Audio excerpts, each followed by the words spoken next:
Ladies and gentlemen, another week, another round of updates coming in. Thank you all for tuning in, and I'm Chikmanglo. We try to bring you the latest on the sim, so subscribing us can always support my channel. Let's start with events today.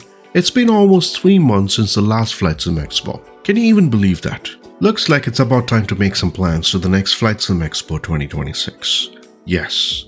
The organizers have just revealed discounted rates for both airfare and hotels, along with details on where the event will be held. So if you're already planning your simming calendar for the next year, it's worth keeping an eye on. Now Delta and United are offering 2 to 10% off of base fares, with Southwest Airlines giving up to 50 to 25% bonus rapid reward points.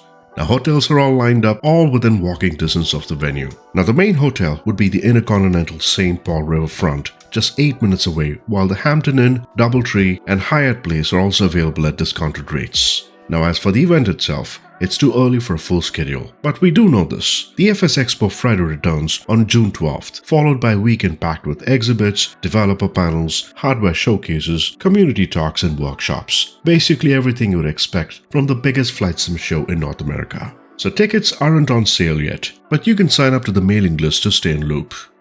Now next up, if you're into plane spotting inside the sim, there's something new for us. Fabio Merlo has just released the Flight Control Spotter for both 2020 and 2024 MSFS. Now this tool adds a brand new in-sim toolbar panel that lets you instantly jump to the nearest control tower, pick airports by the ICAO code, or move straight to runways, gates, and even fully custom viewpoints. Now this can save our favorite spotting locations, manage presets, and then hop back into the cockpit at any time with a single shortcut.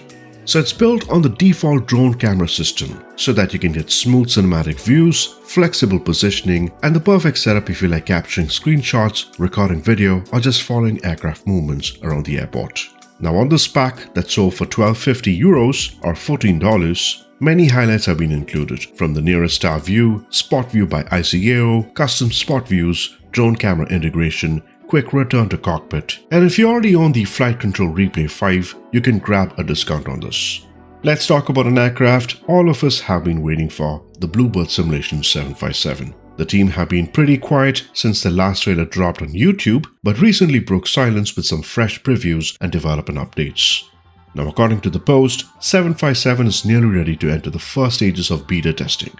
Yep, right now, LNAV and VNAV are about 70% complete, and they've already got 153 working circuit breakers with a goal of over 200 by release. The big holdup so far has been pneumatic systems, which took longer than expected. BlueBird says there are 2 more video updates planned before release, the first one coming in Q4 of this year with a deep dive into the systems. After that, they'll release another video focusing on the EFB. Now the screenshots they shared were captured from 2024, and they confirmed that the 757 will be compatible with both 2020 and 2024 at launch. So something worth following. As for pricing, they reaffirmed that the package, the 757 package, will cost $80. That includes both the 200 and the 300 variants with Pratt & Whitney and Rolls-Royce engines. One of the most anticipated tools to arrive in the sim would be from Rex Simulations. It's called Atmos Core and designed specifically for 2024. Now Rex already has a long history with weather and environmental tools, but this one's a bit different. Instead of being a shader-based add-on like Reshade, Atmos Core plugs directly into the engine level of the sim. That means no post-processing tricks, you're actually adjusting how the sim renders the atmosphere itself. So what exactly can you do with this? It's got 3 major editors: weather, atmosphere, and environment. Now weather lets you refine how the weather is drawn, scaling things like clouds and visibility. Atmosphere digs deeper, giving you control over scattering, haze, pollutants, fog density, and even RGB color tones. And environment fine-tunes global ambience, so you can set the mood exactly how you like it. Now all of these changes are planned real-time, and the big selling point is compatibility. Because it's engine level driven, it works seamlessly with live weather, Active Sky FS, and other weather add-ons without hurting performance, which is important for us. It's been optimized specifically for 2024, and as for the price, it comes at $1450. And my suggestion is take a look at the description if you can bag a 10% discount, and I hope that works. So something worth following. Now let's talk about JustFlight. JustFlight has shared what they say will likely be the final text-based development update for the upcoming F70 and F100 Professional. The team has been pushing full steam ahead, and some of the highlights include TCAS system with a fully modeled proper TA traffic advisory and RA, that means resolution advisory messages, plus visual and oral warnings on the PFT. Weather radar now showing color-coded precipitation intensity, giving pilots realistic situational awareness in bad weather.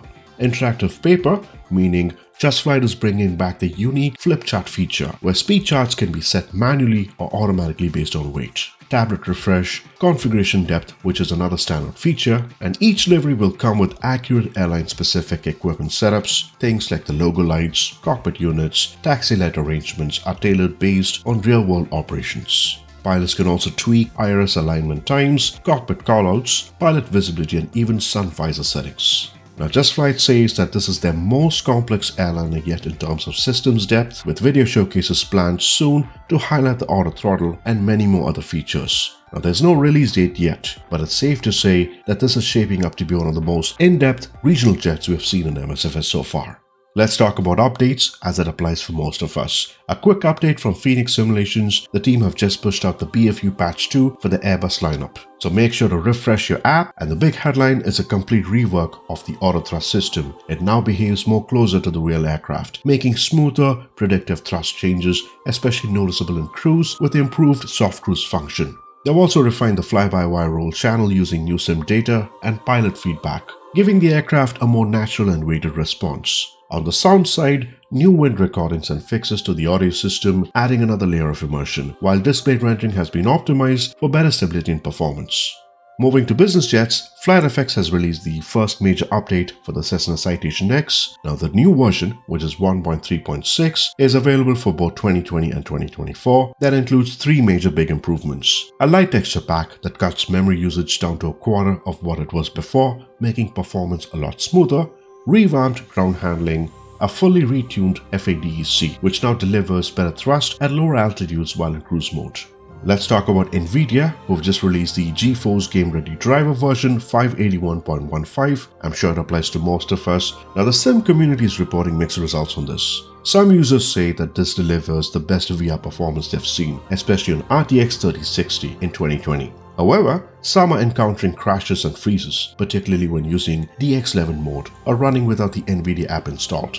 So make sure to proceed this with caution, just so you know. By the way, have you joined our Discord yet or followed us on Instagram? We're always posting some of the most beautiful sim shots, cockpit setups, and behind the scene moments. Come join the community, and it's a great way to stay connected outside of YouTube. And today, I want to give a shout out to a few amazing folks. Fly the World Now, JRUS 4437, Julian Hall 2008, Sushil Kumar Advani or SK Advani in short from India, Brett Rowlinson from Canada, Nautical Minds from the US, Andrew Straka, Carl Hauser 9666 and Dave Brown 1 from the UK. Not just these amazing folks, honestly every single comment, like and a bit of support means so much to me. I can't thank you enough for being part of this journey and helping this channel grow over the years. You all make this community what it is, so thank you once again. Now, before we move to our favorite part of the video, I want to quickly highlight a piece of hardware which is featured on the channel. The Throttlebox version 2 from Desktop Pilot. What makes it stand out is the type of controls it offers for throttle, prop and mixture. The build quality has been a solid upgrade in the version 2 release. If you're someone who enjoys flying piston GA aircraft and want more authentic engine management than a typical slider style control, this box is a fantastic setup. We've already done a hands-on video walking through the design, setup and in-sim feel, so if you haven't seen it yet, check this out after this update. On Freeware Spotlight, if you're looking to add more variety to your regional hops in the US, a brand new Freeware scenery is now available for Miami Regional Airport, KMIO in short, in Miami, Oklahoma. In fact, I had no clue there was a city called Miami in the state. Now, this small public use airport features a 5,000-foot asphalt runway, making it well suited for GA traffic, turboprops, and even light business jets. In real life, KMIO serves as a community hub for private flyers, local aviation events, and small-scale charter operations. The Freeware package enhances the default scenery with hand-placed buildings and hangars that replicate the airport's layout, custom ground textures with proper runway markings and apron detail, improved lighting and signage for better immersion, a clean performance-friendly design that makes it an easy add to GA and regional flying. Best of all, it's completely free and now available on FlightSim.to. So big thanks to the dev, Scott MC606 for this freeware add-on, and the link can be found in the description below. That's a wrap for today. Drop your thoughts in the comments below and subscribe to get notified for future releases. Until next time, bye-bye for now.